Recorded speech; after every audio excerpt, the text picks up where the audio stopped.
Hi friends, എല്ലാവർക്കും PSC ബേസിക്സിലേക്ക് സ്വാഗതം. University assistant പരീക്ഷയ്ക്ക് തയ്യാറെടുക്കുന്നവരുടെ ശ്രദ്ധയ്ക്ക് നിങ്ങൾ അറിഞ്ഞിരിക്കേണ്ട ചില കാര്യങ്ങൾ, പ്രത്യേകിച്ചും ആദ്യമായിട്ടൊക്കെ അപേക്ഷിക്കുന്ന ആൾക്കാരാണെങ്കിൽ PSC പറ്റിയിട്ട് അധിക ധാരണയൊന്നും കാണത്തില്ല. അപ്പൊ അതുകൊണ്ടാണ് ഈ ഒരു വീഡിയോ ചെയ്യുന്നത്. അപ്പൊ അങ്ങനെയുള്ളവർ മാത്രം ഈ ഒരു വീഡിയോ കണ്ടാലും മതിയാകും. ഓക്കെ, അപ്പോൾ ഒന്നാമത്തെ കാര്യം എന്താണ്?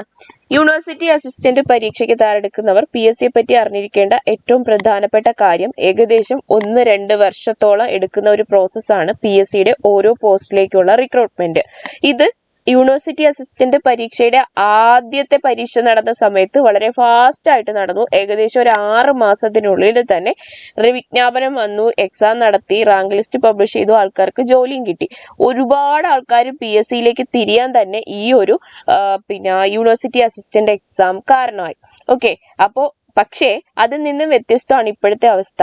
കൊറോണ വന്നു, അത് പോരാഞ്ഞിട്ട് ഡിഗ്രി എക്സാം അല്ല, PSCയുടെ എല്ലാ എക്സാമുകൾക്കും പ്രിലിംസും മെയിൻസും വന്നു. അതോടുകൂടി കാര്യങ്ങളെല്ലാം അവതാളത്തിലായി. അപ്പൊ അതുകൊണ്ട് തന്നെ ഒരു പരീക്ഷയ്ക്ക് വേണ്ടിയിട്ട് നിങ്ങൾ കാത്തിരിക്കുന്നെങ്കിൽ നിങ്ങളുടെ 2 വർഷം നിങ്ങൾ അതിനായിട്ട് ഒഴിയുന്നു എന്ന് മനസ്സിൽ കരുതിയിട്ട് വേണം വരാനായിട്ട്. ഈ 2 വർഷം നിങ്ങൾ ആ ഒരു പോസ്റ്റിന് വേണ്ടിയിട്ടാണ് കളയുന്നതെന്ന് ഓർമ്മിക്കുക. അതുകൊണ്ട് തന്നെ ആ ഒരു പോസ്റ്റിൽ ഞാൻ കയറുന്നു ഉറപ്പിച്ചിട്ട് വേണം പഠിക്കാനായിട്ട്. പഠിക്കുന്നത് ഡെഡിക്കേറ്റഡ് ആയിട്ട് പഠിക്കുക വേണം. ഇല്ലെങ്കിൽ നിങ്ങൾ പഠിക്കാതിരിക്കുന്നതായിരിക്കും ബെറ്റർ. കുറെ വർഷങ്ങൾ അങ്ങ് പോകും.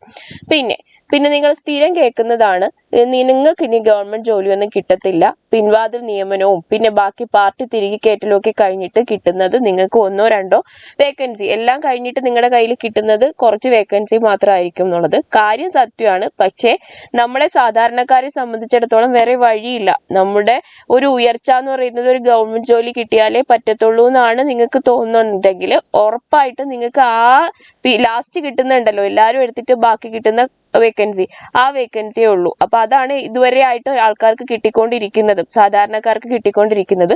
അതും നിങ്ങൾക്ക് അതേ കിട്ടത്തുള്ളൂ. നിങ്ങൾ പഠിക്കാൻ തയ്യാറാണെങ്കിൽ, നിങ്ങൾ ഉയർന്ന റാങ്ക് വരുവാണെങ്കിൽ അത് നിങ്ങൾക്ക് കിട്ടും. ഓക്കെ, അപ്പൊ ഇത്രയും കാര്യങ്ങൾ നിങ്ങൾ എന്ത് ചെയ്യുക, മനസ്സിൽ ഉറപ്പിക്കുക. ഇനി അത് ഏത് ഭാഗത്തുനിന്ന് നിങ്ങൾക്ക് ടെൻഷൻ വന്നാലും നിങ്ങൾ ഈ ഒരു കാര്യത്തിൽ എന്ത് ചെയ്യുക, ഉറപ്പിച്ചു നിൽക്കുക. പിന്നെ PSCയുടെ കാര്യത്തിൽ ഒരു ബഹുജന പ്രക്ഷോഭം വന്നിട്ടൊരു മാറ്റമൊന്നും നിങ്ങൾ പ്രതീക്ഷിക്കേണ്ട. കാരണം PSCയുടെ ഉദ്യോഗാർത്ഥികൾ എന്ന് പറയുന്നത് സ്ഥിരമായിട്ട് ഉദ്യോഗാർത്ഥികളില്ല. അതുകൊണ്ട് തന്നെ അവിടെ ഒരു ബഹുജന പ്രക്ഷോഭത്തിനായിട്ട് അവർ ഇറങ്ങത്തില്ല. അവർക്ക് ഒരൊറ്റ ഉദ്ദേശമേ ഉള്ളൂ, എങ്ങനെയെങ്കിലും ഒരു തൊഴിൽ നേടിയെടുക്കുക എന്നുള്ളത്. അപ്പോൾ ഒരു തൊഴിൽ കിട്ടിയില്ല എങ്കിൽ അവരെന്ത് ചെയ്യും, വേറെ തൊഴിലിലേക്ക് പോകും. അപ്പൊ നമ്മളെ പോലെ തന്നെയാണ് എല്ലാവരും. നമ്മളൊരു ബഹുജന പ്രക്ഷോഭത്തിനൊന്നും കയറാനായിട്ട് തയ്യാറല്ല.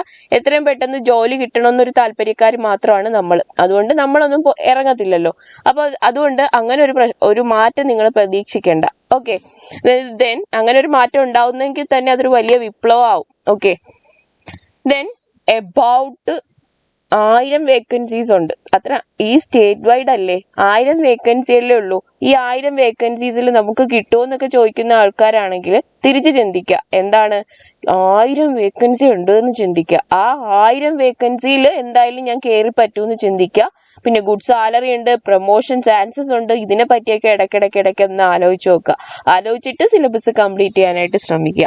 ദെൻ ഇത് ബേസ് ചെയ്തിട്ട് നമ്മൾ ടൈം ടേബിൾ ഓറിയന്റഡ് ആയിട്ട് SCRT NCRT ബുക്കൊക്കെ കവർ ചെയ്ത് ഡെയിലി മലയാളം, ഇംഗ്ലീഷ്, മാത്സ് ഇത് എടുത്ത് പറയാനുള്ള കാരണം, ഒരു ഡിഗ്രി പ്രിലിംസ് ആയിക്കോട്ടെ മെയിൻസ് ആയിക്കോട്ടെ, ഏറ്റവും പ്രധാനപ്പെട്ടത് അതിന്റെ മലയാളം, ഇംഗ്ലീഷ്, മാത്സ് മാർക്കാണ്.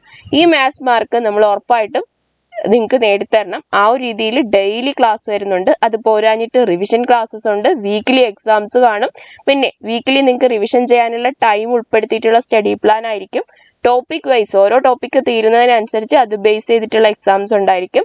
പിന്നെ മോഡൽ എക്സാംസ് ഉണ്ടായിരിക്കും. ഏകദേശം ഏപ്രിൽ ഓടുകൂടി നമ്മൾ പോർഷൻസ് കംപ്ലീറ്റ് ചെയ്യും. മെയ് ജൂൺ മാസത്തിൽ മോഡൽ എക്സാംസും റിവിഷൻസും ആയിരിക്കും. പിന്നെ ഡൗട്ട് ക്ലിയറൻസ് എന്ന് പറയുന്നത് നിങ്ങൾ എപ്പോഴും ഡൗട്ട് ചോദിച്ചാലും തരുന്ന തരത്തിലായിരിക്കും നമ്മുടെ ഫാക്കൽറ്റീസ് സെറ്റ് ചെയ്ത് വെച്ചിരിക്കുന്നത്.